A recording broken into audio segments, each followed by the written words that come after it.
Okay, folks, so we're going to do this as a live stream today, although it's private, but you'll feel like a live stream that you missed. But don't worry, you didn't miss a thing. So, Seekingathread here with you on, I'm still trying to get in one last showing of new records. Holidays have been pretty busy, a lot of family stuff. I've been trying to do this video, for days now. And this is the first time I can get to it. Off the hop, I'll tell you I'm going to do a recap of the entire 2023. There's my banner. I'm going to go over those 23 wants that I wanted to narrow down in 2023. I'm going to go over my projection for 72 records only for the entire of 2023. We'll talk about all that. I'll highlight some of my favorite new releases of the year, whether it's new music or reissues. I'll probably also discuss my 10 favorite finds of the year. And then I'll open it up to sort of including everyone. So it's going to kind of be me solo for a bit, and then we'll bring that in. But it's been a good holiday. Got a dig in with Dave, Brandon, and Joe. I'll cover that in another video. Got an amazing package of VCLT from Chris Cole that we'll cover in another video as well. Plus, like plenty more records that I really wanted to talk about that are not in this video. Right now, you're hearing. Hopefully, you can hear it. This is one of my favorite new records of the year, recorded in 2021. But this is Valentina Magaletti, the Italian percussionist with. I think it's just her, although it feels like someone else is mentioned here. Princess Diana of Wales. I don't know. It says that. But it's recorded in 2021, actually, but released this year on A Colorful Storm, sorry. Recorded at Cafe Otto, October 1st of 2021. Again, released this year. This is like a solo percussion piece that we're listening to. La Tempesta Colorata. La Tempesta Colorata by Valentina Magaletti is what we're listening to. Let me kill that banner there, that ticker. So I'm going to get into new records. But the other day, I pulled out some Brazilian records, probably because Thomas Busk and Michael and the crew were talking some Brazilian records, and my wife and I were sitting down to listen to some records, and I thought I'd pull some out. And too often these days, I'm just listening to the new records I have, right, as we're all doing. And a lot of times I'm like, I can't go back and listen to old stuff because I have all these new ones to listen to. I'm like, no, I'm going to pull out some old records, some stuff I haven't checked out in a long time. This is Cilibrinas Do Eden. I've got this one at Other Music back maybe 2008. This is a kind of an unofficial release, but a record that never came out. It's Rita Lee with another artist. It's a duo, Rita Lee of Os Mutantes. And it's her with, I don't have her name in front of me here. It's all in Portuguese, but they ended up being the band Tutti Frutti. They ended up recording with that band, which is more of like a proggy glam kind of thing. So this band would merge into that, but this is sort of the precursor to all of it. And it never came out until this unofficial release in 2008. And it's spectacular. I almost purged this because I was just like, yeah, it's unofficial. It feels like it's going to be sort of second rate, but it's great. It's that Tropicalia sound. It's some folky duos. It's some abstract psychedelia. This was great. Nessas Autoros dos Acontecimentos, the first track on side 2, was amazing. I don't know how gettable this is, but look this one up if you don't know it, or if you've been looking for some other stuff Brazilian-wise to check out. It's a Philips label, but again, I'm pretty sure it's unofficial. So that's what I played. I also was going through some Mutantes. This was to be honest, there's very little info, but this was a new release in 2009, 2010. This is Technicolor. It's been labeled as a lost album, but it sounded like alternate versions of their most famous songs, like Batmokumba and Panis et Sorensis, but in English, like alternate takes. I almost thought it's like, is this a modern recording? But I loved it. There's another one I purged, or almost purged. You can see I still got the original price sticker on from Permanent Records, a shop I worked at for a while. $15.99. 8/10, August of 2010. I got that. There's never been another issue of this. This was great. Technicolor. This is old Scorpio pressings. Yeah, Universal Special Markets. Great. Again, it feels like modern at times or alternate versions. It's unclear. I couldn't find a lot of info on this. Meant to look up more on it, but here we are. It's on these, and it's weirdly on these uni labels, which makes no sense.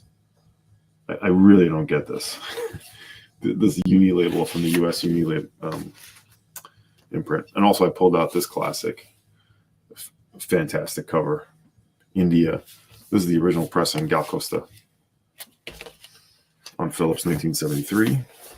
A very subdued and sort of relaxed release that she just sort of beautifully steps into and just takes control of this, the way this sort of unfolds. I love it.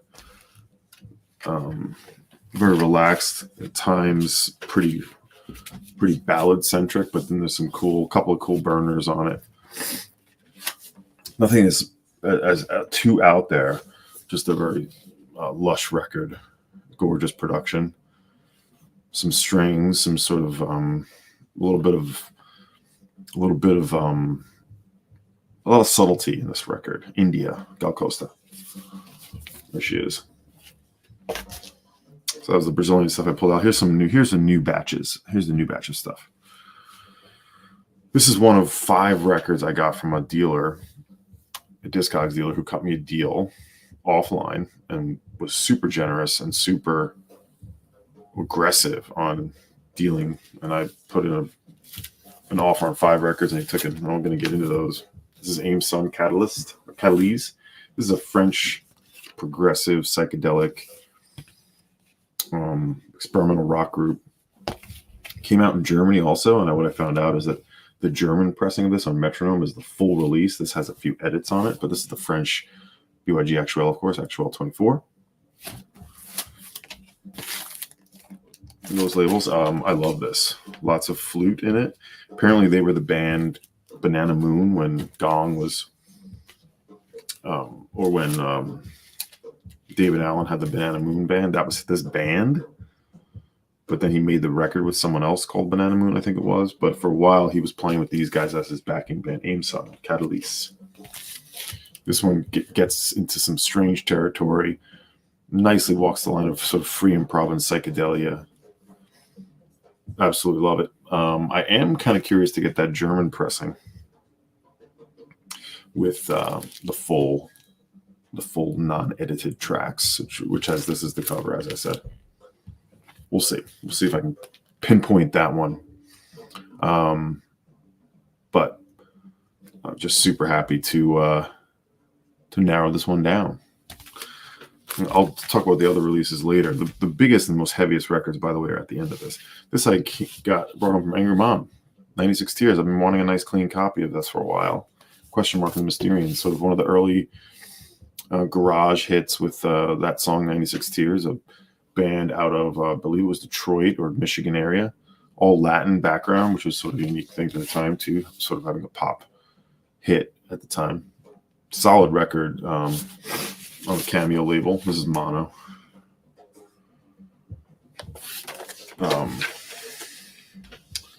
Not one I was really looking for, but George Angermom put in a bunch of his records into the shop. This was like a downgrade for him, technically. It's a beautiful copy. There are some marks on the record, but it plays pretty spiffy. 1966 Cameo Records. I just kind of wanted to... One of these ones I just hope to come across when I get a chance. Got it for a discount. And stoked. 96 Tears, Question Mark and the Mysterians. This is different, but this is not the Eurythmics. It's actually Azaplane, a space rock project by I forgot the guy's name, but Azaplane is a one-man band, essentially a guy out of Pennsylvania. He passed away. I don't know what happened to him. He passed away in the late aughts. But this is sort of like a live release called, with the tracks Lou, Nico, John, Sterling, and Maureen. That had me curious. And it's a one-sided release. And he just sort of, here's the insert. He just sort of pasted his insert over the Eurythmics cover. But it's a white label like that. This is a very DIY release. This is the insert. Actually, this is really just another label promo. But so Azaplane, they only didn't have many full-length releases, but they do have a lot of 7-inch records. And I'd like to get some of those. Some of those are kind of difficult to get, but mostly are pretty cheap. So I'll be looking to knock those down. Sort of a band that I got through to the next artist. This was at Ingram for like nothing. And yeah, it sort of follows in that Flying Saucer Attack kind of space rock lo-fi kind of thing. And this is a number 2 in a monthly series of limited 12-inch one-sided records, courtesy of Black Beam and the Placenta Tape Club. Azaplane. Again, looking for more of their records. We'll see what we get. Windy and Carl. Another Windy and Carl record. This was actually an RSD from, 2011, 2012, that I never picked up. One of these ones that was cheap, and then all the copies were gone. And one person wanted like $50 for it, which I wasn't going to do. And then it came on eBay for $15. And I said, thank you very much.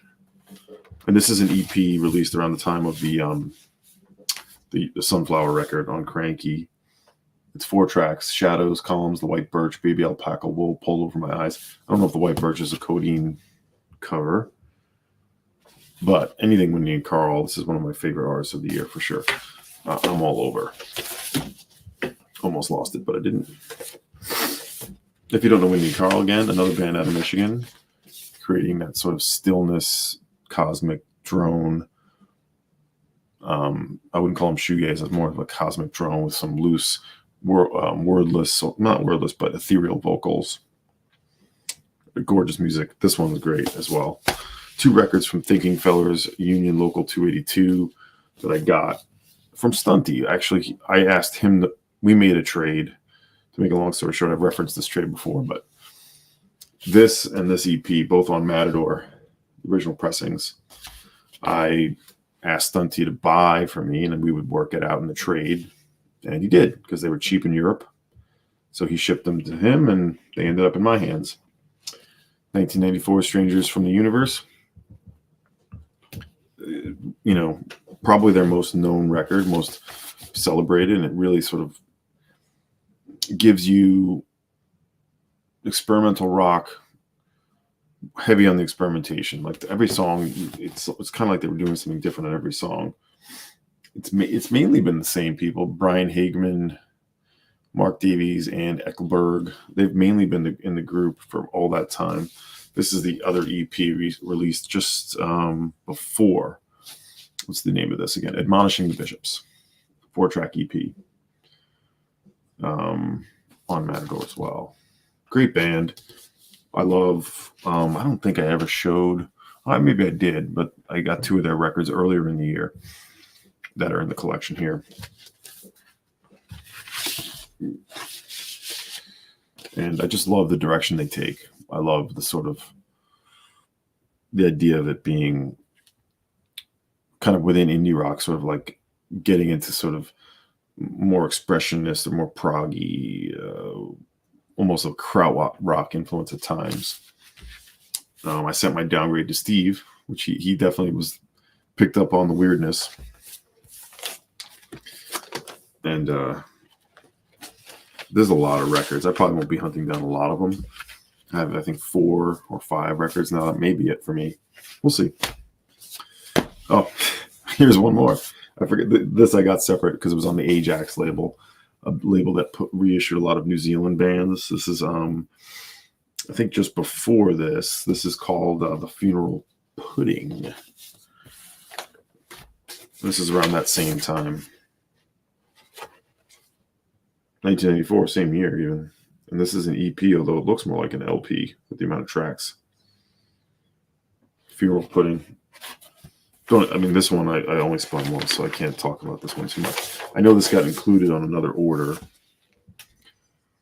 and I can't quite remember. This one, again, this one, I think, because some of their stuff is definitely more like a Guided by Voices lo-fi, and I think this one kind of lived in that territory a little more. Original insert. Ajax, like I said, did a bunch of New Zealand groups and sort of experimental stuff out of Chicago. So more thinking fellers. Been going through the WFMU stuff, re-listening to some of it for the first time. Giving War in a Babylon, Max Romeo quite a good listen. This was his most, regaled sort of most popular record, produced by Lee Perry. This is not the first pressing, I think. I think the first pressing was on Island proper. This is on Mango. But it's one of Lee Perry's, one of the records in terms of him producing the man behind the board for the artist. This is a big one to get. So, and it includes War in a Babylon is really the song. Lee Perry really co-writing everything with Max Romeo, who's most known for the Wet Dream song, as you may or may not know. Very huge song in Jamaica. Max Romeo was part of a few different groups. But yeah, 1975, I think it is, 76. The Jac Lassri, coming back to this. This was spectacular. Love this. This is like a series of releases. There's a bunch of them. Sort of instructional, I guess. So you guys are going to have to help me out. But there's a series of these different artists being focused on these. And it's, I guess, as it says, musique et instrument insolite. Sort of a showcase for a certain set of strings or a certain set of instruments, and with this time Jac Lassri being the sort of focus. And this is one that, as I was looking at the French dealer at WFMU, I got Stunty phone a friend on the line, and he definitely said, "Oh yeah, grab that one." And I would have definitely passed this up based on the cover, but it wasn't expensive, and he was very emphatic about me grabbing this. I was really happy with where this was. Similar to this Valentina Magaletti record, where you're letting the percussion wash over you and taking it on its own ambient field of like I've talked about before, like an ambient music based on the different instruments just sort of occupying space. That's what we have here. Another one, these next few are all from FMU. The final John Fahey release on the Revenant label, his label. This was dead stock from Feeding Tube. And this one is a little not quite as extreme as some of his more recent records at that time. But, it talks about, typical crap on the hype sticker. It has Fahey playing some electric. You can hear that he's recorded stuff in the 90s. It has a different feeling to the stuff, to the sound. But as it being his final recordings, and being pretty much a Fahey completist, this was a no-brainer for me, and the price was right at the time. It's Red Cross is the title. Yeah, it is a full-length album, and it's from different parts of his career, but mainly his last years on Earth. He died in 2001, John Fahey. Smetak. Boy, do I love this sleeve. Walter Smetak. It just slipped my mind. He's not actually Brazilian, but this is a Brazilian press. I believe he's South American. Ugh, I hate to forget it, but this is a beautiful textured cover. This I got from that Brazilian dealer at WFMU. Another showcase of percussion.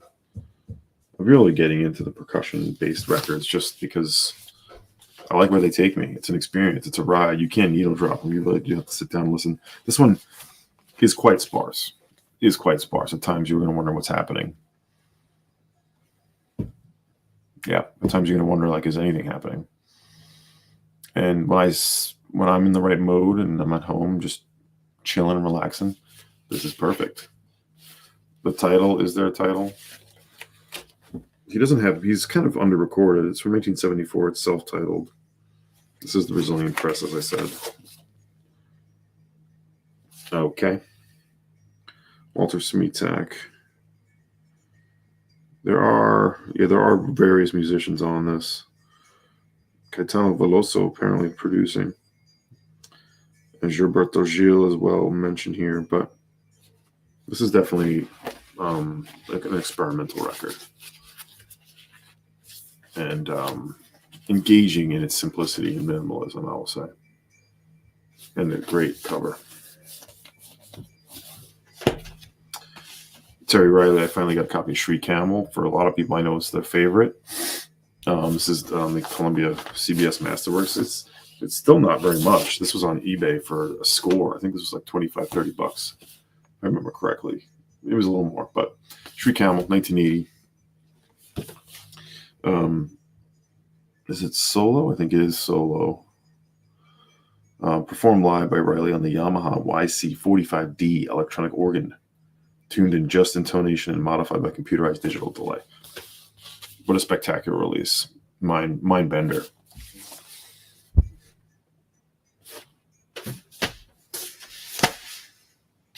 Here's a compilation, a German compilation of the Synthwave Underground 80 to 85, Sowas von Egal on Bureau B.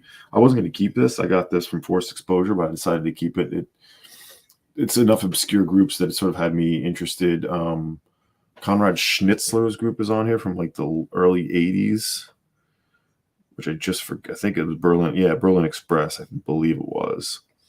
But you also have Matthias Schuster, Gorilla Active, Der Modern Man.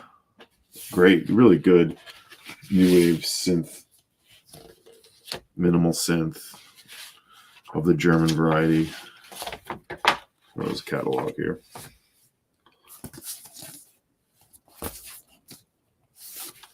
Good notes. I think there's a second volume of this, which I don't have. But I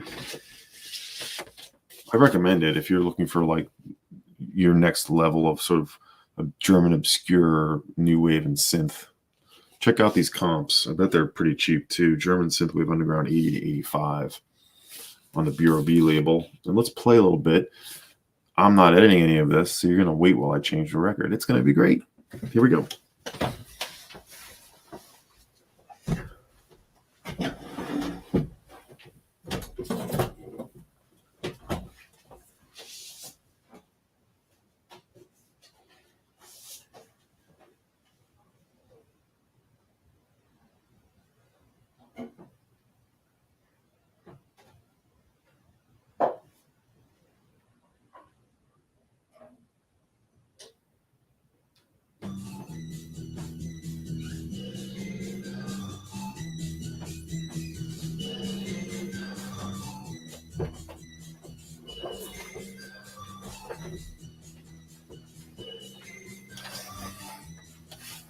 All right, so there it is, German Underground on now.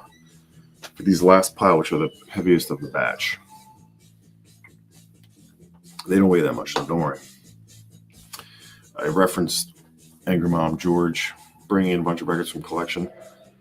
Essentially, he's been upgrading a bunch of really good stuff, purging good stuff. He obviously would not have purged this. He upgraded this. And I've had the reissue of this for forever. They say I'm different. It is hard to find a nice sleeve, but I will tell you, the sleeve is, well, it's Unipack. In good enough shape. It's kind of a nice VG. The record, unplayed. I hate when people say unplayed. But the spindle hole is barely touched. So it was great to get this at my shop with the nice price and all that. If you don't know Betty Davis, I'm sure many of you do. This is the last original I needed. Well, there's only the two. I only have the first two albums now. Second, don't have the third album, but I have the original of that one too on Michael Lang's Just Sunshine label. some really good stuff on that label. I mean, you could go on and on from the Karen Dalton and that New Age record. I'm all of a sudden blanking on one of my favorite records. Not Aurora. Anyway, you guys know it. I did this last time on the stream, I think, which is funny because I was crazy about collecting the records, but with the A. Anyway. So good. I mean, this is like almost grating in its funkiness. It's so in your face funk that you can't help but just be like respectful of it and sort of awed by it. Of course, everyone talks about her few years with Miles Davis. You know, maybe she influenced his fusion period, maybe not, but she was certainly an artist of her own right. And these were ones I was not going to pay up online for. Wasn't really interested in it, but was interested in finding it locally. Did never expect to find a decent copy locally anyway. So here we have, I've traded in my reissue, which was actually worth a good amount of money because it was the first Light in the Attic reissue with the 7-inch and everything. So that worked out well. Here's one. Just patient games played off with this, getting it for the price I hoped for. An absolute essential South African jazz record. Louis Maholo Octet. Spirits Rejoice on the Ogun label I've been collecting many of, but not everything. Not everything I felt was good. I've already purged one of the Ogans I got at WFMU, but this is just a who's who of South African musicians. Louis Maholo, of course, the drummer. At this time, he was just starting to get involved with Han Benek and Brotsman doing FMP productions. But here he is with Evan Parker, Kenny Wheeler, Nick Evans, 2 trombonists, Nick Evans, Radu Malfatti, Keith Tippett, the great pianist, Johnny Diani, the bassist, and Harry Miller also. I absolutely love this record. I've been trying to get this. And it was available in the U.S. for a great price. So I had to jump on it. It was near Christmas, of course, so I wasn't trying to really buy many records, but there are opportunities galore this month. So a startling jazz record. I mean, it gives you, as I talk about, it gives you elements of free music and free improvisation, but with sort of grounded, structured feel to it, you know, for those people who can't quite hang with free jazz. It's from 1978. Of course, the Ogans are all English pressings. I believe, I think it was this one or it was the Blue Notes one, but I was trying to procure from the OBC, but they never got it, so I had to take matters into my own hands, of course.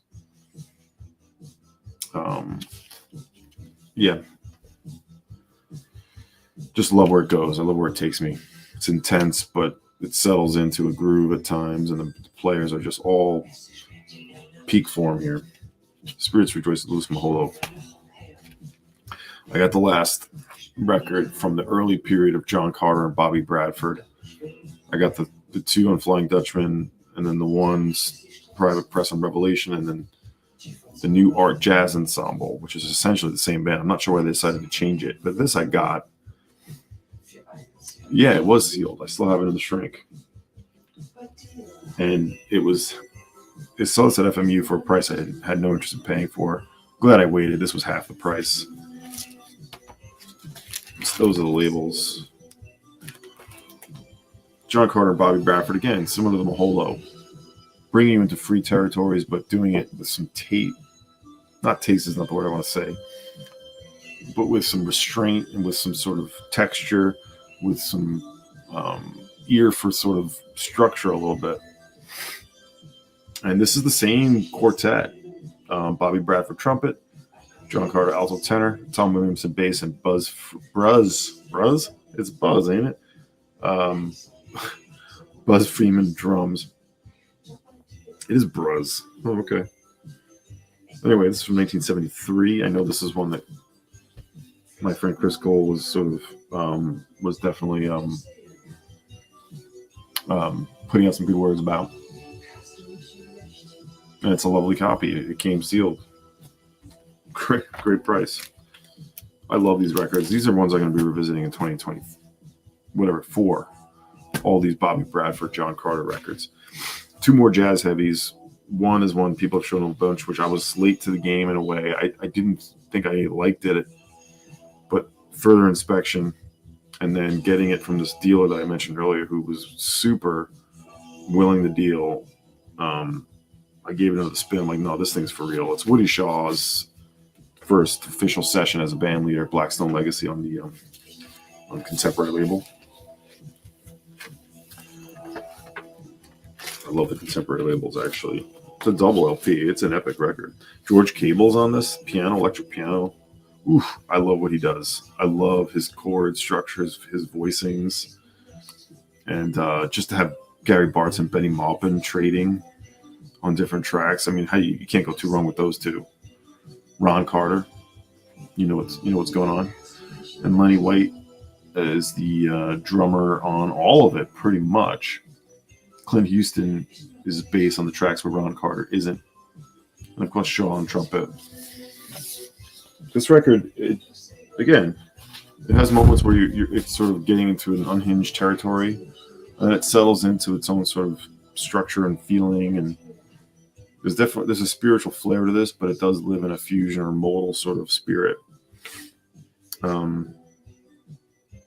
But Cables at this time was working with Joe Henderson. You can kind of hear that in what he's doing on this record. And Woody Shaw, I didn't realize had such a pedigree before this. It talks all about this in the notes here. Working with Dolphy at one point early on. Then he was working with Art Taylor, Kenny Clark, Nathan Davis, Larry Young. In Paris, he was all over the place. He did work with Joe Henderson as well. Woody Shaw. Again, I kind of didn't want to believe the hype on this, and I know there's a nice craft version, but of course I wanted to seek out the orig. There is a craft reissue. I think I just said that. Anyway, this is from 71. Yeah, good notes here by Mr. Hentoff. Good copy. The sleeve I think this is a tough sleeve to find a nice shape. It certainly is a VG. It's a nice VG, though. Like, I don't mind a VG if it's like the sleeve is together, but it just shows its age, and that's the situation. Records are VG plus or better. It played nice. It looks beautiful, actually. The playback told the tale. So this one and then the next one, the last record I'm going to show. And then there's more from that dealer that I talked about with 5 records in total. I'll show them another time. But the last one was another record that was at WFMU, similar to the New Art Jazz Ensemble. Right? Yeah, New Art.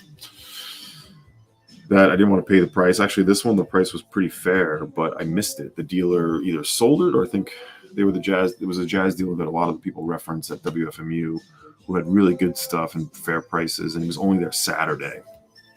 And this guy or the guy next to him had it. And I would have got it, actually. Actually, I could have bought it. I think the issue was only wanted cash, and at that point I had used like a lot of my cash. I think that was the deal. Anyway, it's William Hooker, and I got it for less than it was going to be at FMU. I don't know. People have been trying to move this stuff in December. But this is a scorching record. Is Eternal Life. The drummer on his own Reality Unit Concepts. It's another double LP. And there are reissues of this, as with most of these records. But I just really wanted this just because of... I love that it's like Hooker is like... He's on a precipice on this one. He's on the precipice of something like intense, and you're feeling that intensity. The last track, now you have different saxophonists: David Murray, Mark Miller, David Ware, Hassan Dawkins, and Les Goodson, I believe. And these are all pretty much recorded live, I think. The first cut, you have David Murray, then David Ware, then Les Godson. So it's him with different saxophones, essentially, but it's all Hooker on drums. And then the final cut, which is Above and Beyond. I mean, I was talking about it on the stream. I even had a low volume, and it still was shaking the house. This is an intense free record, and again, it's just you're just going to take this in and bear witness to what's happening here. I mean, Hooker is just demolishing things, just demolishing everything in its sight. But he does show off his skill on the kit. I do love these labels. Pieces 1 and 2, yeah, Above and Beyond, Final Track. And I like, of course, the sleeve design. You know, this is true psychedelia to me. It doesn't have to be psychedelic rock. And he talks all about his sort of labor of love in pressing this record. It's a wonderful album. I mean, it's not one that you can really let rip too often, but I don't know. It really knocked my socks off, to say the least. And I just felt like I was in awe listening to it the whole time. So anyway, that's it. Pretty good pile of records. I was happy to show some Brazilian stuff that is not new to me, and I'm going to put up my little ticker again, since this is technically recording like a live stream. Yeah, tomorrow night, actually this is tonight as you're seeing this at 9 o'clock Eastern. I'm going to go into sort of recapping my own dumb expectations that I set forth for myself, but also show you how many of the 23 records I got that I set out to get as my sort of like number one targets. And yeah, did I... You already know the answer. But did I buy 72 records in 2023?